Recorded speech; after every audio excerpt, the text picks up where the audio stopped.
નમસ્કાર મિત્રો, સ્વાગત છે તમારું અમારી ચેનલ ગુજ્જુ હેલ્થી હેબિટ્સમાં। મિત્રો, આજનો આ વિડીયો એ લોકો માટે ખૂબ જ મહત્વપૂર્ણ છે કે જેમને વારંવાર પેશાબ આવવાની ખૂબ જ મોટામાં મોટી તકલીફ છે। ઘણા બધા લોકો આ સમસ્યાથી ઝઝૂમી રહ્યા છે, પરંતુ ઘણા લોકો આ જ સમસ્યાને આજે અવગણે પણ છે, જે લોકો આ સમસ્યાને અવગણી રહ્યા છે। મિત્રો, હું તમને એ પણ જણાવી દઉં કે જો તમને પણ વારંવાર પેશાબ આવી રહ્યો છે અને તમે આ વસ્તુને દિવસે ને દિવસે અવગણી રહ્યા છો, તો મિત્રો તમારી કિડની ખરાબ થવાની શક્યતા ખૂબ જ વધારે છે। મિત્રો, તમારા શરીરમાં ઇન્ફેક્શનનું જોખમ પણ હવે ઘણું બધું વધી શકે છે અને ઘણા કિસ્સાઓમાં પણ એવું પણ જોવા મળ્યું છે કે આ જે સમસ્યા તમને જોવા મળી રહી છે, તમને જે પણ વારંવાર પેશાબ આવવાની તકલીફ છે, તો મિત્રો તેની પાછળ તમારા શરીરમાં કોઈ પણ મોટામાં મોટી બીમારી પણ હોઈ શકે છે। તેથી મિત્રો જરૂરી એ છે કે આજે તમે પણ આ વિડીયોને પૂરો જુઓ, કારણ કે આ વિડીયોમાં હું તમને વિગતવાર બધી જ વસ્તુઓ તમને હું જણાવવાની છું કે તમને પણ આજે વારંવાર પેશાબ આવી રહ્યો છે અને તેની પાછળનું શું કારણ છે, તમે તેનાથી કઈ રીતે છુટકારો મેળવી શકો છો। કારણ કે આ વિડીયોમાં હું તમને એ પણ મિત્રો જણાવીશ કે ઘરમાં રહેલી કઈ વસ્તુઓનું તમે સેવન કરશો એનાથી તમારી સમસ્યા ઠીક પણ થઈ શકે। તો મિત્રો, જો તમે કે તમારા ઘરના કોઈ પણ વડીલ આ સમસ્યાથી ઝઝૂમી રહ્યા છો, તો આ જાણકારીને હળવાશમાં ન લ્યો। આ માત્ર જાણકારી નથી, પણ આ અનુભવ છે। આ એ લોકોની કહાની જેમણે સાચો માર્ગ અપનાવીને રાહત મેળવી છે। અત્યારે મિત્રો હું તમને માત્ર એટલું જ હવે કહેવા માંગીશ કે સમાધાન બહાર નહીં, મિત્રો હવે તમારા રોજિંદા જીવનમાં જ છુપાયેલો હોય છે, બસ તમારે તેને સાચી નજરથી જોવાની હવે જરૂર છે। તો મિત્રો હવે એક એક કરીને હું તમને કારણો વિશે પણ હવે જણાવી દઉં છું, પણ તે પહેલાં મિત્રો જો તમે ચેનલ ઉપર તમે નવા આવ્યા છો તો ચેનલને સબસ્ક્રાઈબ કરીને કમેન્ટ બોક્સમાં જય માતા લક્ષ્મી અવશ્ય જ લખી દેજો, અને તમારી કોઈ સમસ્યા હોય તો તમે અમને કમેન્ટ કરીને જરૂર જણાવી દેજો। મિત્રો, અમે તેના માટે ઉપાય પણ બિલકુલ જણાવીશું। તો અહીં જે સૌથી પહેલું કારણ છે તે છે ડાયાબિટીસના કિસ્સામાં મિત્રો તમને આવી જ બધી સમસ્યામાં જોવા મળી શકે છે। એટલે કે મિત્રો જ્યારે તમારા શરીરમાં શુગર લેવલ વધશે તો તમારે વારંવાર પેશાબ પણ આવી શકે છે। હવે અહીં અલગ અલગ કારણ પણ હોઈ શકે છે।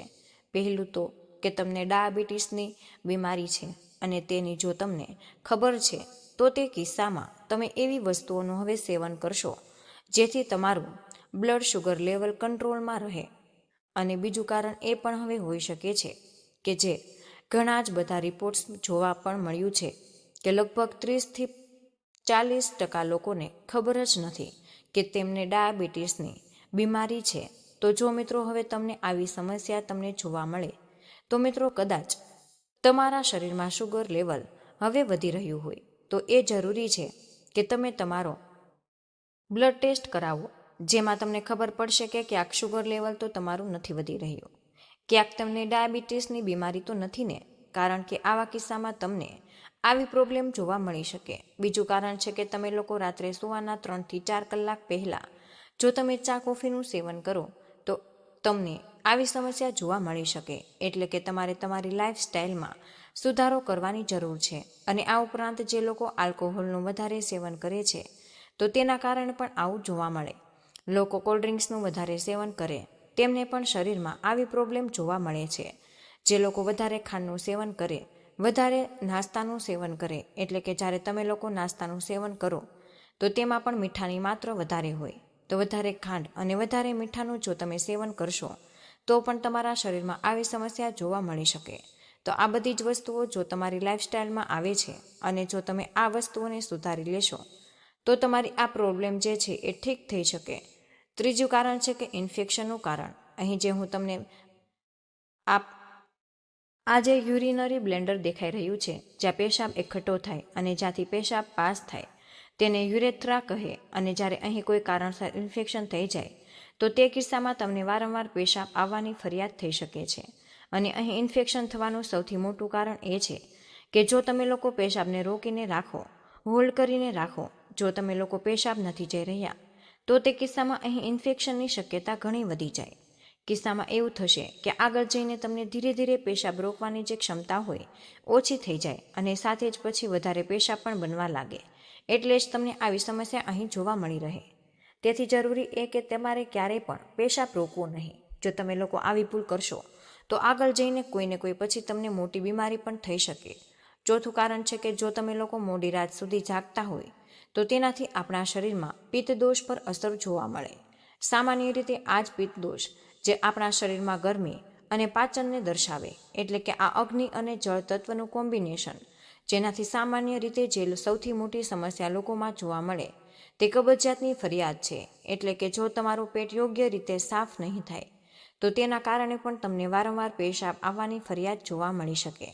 તો મિત્રો, આ પણ એક લાઇફસ્ટાઇલનો ભાગ છે. તેથી જરૂરી છે કે તમારે મોડી રાત સુધી જાગવું ન જોઈએ. હવે પાંચમું કારણ સૌથી મોટું. આ કારણ માટે ઉંમર સૌથી મહત્વની, એટલે કે વધતી ઉંમરની સાથે પણ આવી સમસ્યા અહીં જોવા મળે. જેમ જેમ ઉંમર વધે તેમ તેમ બ્લેન્ડરની જે ક્ષમતા છે તે ધીરે ધીરે ઓછી થઈ જાય. એટલે કે પેશાબ રોકવાની જે ક્ષમતા છે તે ધીરે ધીરે ઓછી થાય, જેના કારણે આપણને આ સમસ્યા જોવા મળે. ઘણા લોકોની એવી ફરિયાદ હોય કે તેમને રાત્રે વારંવાર પેશાબ આવે. તો જુઓ, જો તમારી ઉંમર 40 વર્ષથી 60 વર્ષની વચ્ચે રાત્રે એકવાર પેશાબ આવે તો આ સામાન્ય છે. જો 60 વર્ષથી વધારે ઉંમર છે તો તે કિસ્સામાં તમને 1 થી 2 વાર પણ રાત્રે પેશાબ આવી શકે. અને જો ઉંમર વધારે હોય તો 3 વાર સુધી પણ રાત્રે પેશાબ આવે.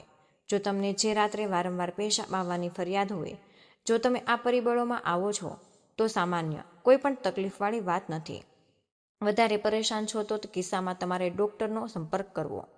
જો વધતી ઉંમરની સાથે બીજી ઘણી મોટી સમસ્યા અહીં જોવા મળી શકે, જેવી કે પેશાબ કરતી વખતે તમને બળતરા થાય, તમને અટકીને પેશાબ આવે, વધારે દબાણ પણ અનુભવાઈ શકે. તેથી જરૂરી એ છે કે જો તમને આવી સમસ્યા પણ જોવા મળી રહી છે તો કિસ્સામાં તમારે તમારા ડૉક્ટરનો સંપર્ક જરૂર કરવો. હવે અહીં તમારે એ પણ ધ્યાન રાખવું કે તમારે જરૂર કરતાં વધારે પાણી નથી પીવાનું. જ્યારે તમારું શરીર સંકેત આપે ત્યારે જ તમારે પાણી પીવું, કારણ કે પછી તમે જરૂર કરતાં વધારે પાણી પીશો તો પછી તમને આવી પ્રોબ્લેમ્સ જોવા મળતી રહેશે. તમને વારંવાર પેશાબ અહીં આવતો રહેશે. હવે હું તમને એક કરીને તેના ઉપાય વિશે જણાવું. તમને જે સમસ્યા જોવા મળી તેની પાછળ શું સમાધાન, કઈ રીતે તમે આ સમસ્યાને ઠીક કરી શકો. સૌથી પહેલાં ઉપાયમાં તમારે શિલાજીતનું સેવન કરવું. બીજી વસ્તુ છે તમારે આમળાનું સેવન. અને જ્યારે પણ સિઝન હોય ત્યારે તમે આમળાનું સેવન કરશો તો આ કિસ્સામાં તમને ઘણી વધારે ફાયદો જોવા મળશે. ત્રીજી વસ્તુ છે જીરાનું સેવન. અને સાથે જ તમે તજનું પણ સાથે સેવન કરી શકો. જીરું અને તજની જો તમે ચા બનાવીને સેવન કરશો તો સૌથી વધારે ફાયદો મળશે. સૌથી પહેલાં તમારે 1 ગ્લાસ પાણી ગરમ મૂકી દેવું. તેમાં તમારે 1 ચમચી જીરું નાખવું અને જેમ તે ધીરે ધીરે ઉકળે ત્યારબાદ તમારે નાનો ટુકડો તજનો તે પણ તેમાં પાણી નાખી દેવો. થોડી વાર ઉકળ્યા પછી તમારે તેને ગાળી લેવું. અહીં આ જે જીરું અને તજની ચા તૈયાર થઈ ગઈ, તેનું હવે સેવન કરવું. આ ચા પીવાથી શું થશે? બ્લેન્ડરની જે કાર્યક્ષમતા છે તે ઘણી વધી જાય. બ્લેન્ડરની જે ક્ષમતા એ સુધરે, તે વધારે ફાયદો જોવા મળે. જે ચોથી વસ્તુ છે, તમે તલના લાડુનું સેવન કરી શકો. તમારે એ જરૂર ધ્યાન રાખવું કે જ્યારે પણ તમે તલના લાડુનું સેવન કરશો તો તમારે ગોળવાળા તલના લાડુનું સેવન કરવું. ખાંડવાળા તલના લાડુ હોય તો નુકસાન કરી શકે. ગોળવાળા સેવન કરશો તો અહીં આ કિસ્સામાં તમને ઘણો વધારે ફાયદો જોવા મળે. પાંચમી વસ્તુ છે તુલસી અને મધ. આ બંને પણ સમસ્યામાં ઘણો વધારે ફાયદો કરે છે. આખરે તેનું સેવન તમારે કઈ રીતે કરવું? 2 થી 3 તુલસીના પાન લેવા, તેના નાના ટુકડા કરી ત્યારબાદ 1 ચમચી મધ સાથે તમારે તેનો ઉપયોગ કરવો. જો તમે આ રીતે ઉપયોગ કરશો તો મૂળભૂત રીતે ઇન્ફેક્શન થવાનું જોખમ ઘણું ઓછું થઈ જાય. તો મિત્રો, હવે આ વિડીયોમાં જે પણ તમને રીતો વિશે જણાવ્યું, આ રીતો જુઓ. ઘણા જૂના સમયથી લોકો ઉપયોગ કરતા આવ્યા છે, પરંતુ કોઈ પણ અહીં રિસર્ચ હજુ કન્ફર્મ નથી. મિત્રો, રિસર્ચ કન્ફર્મ નથી થઈ કે જો તમે આ રીતે અપનાવો તો તમારી આ સમસ્યા ઠીક થશે. આ એક ઘરેલું ઉપચાર આ રીતે ફોલો કરશો તો તમને અહીં ફાયદો જરૂર જોવા મળશે.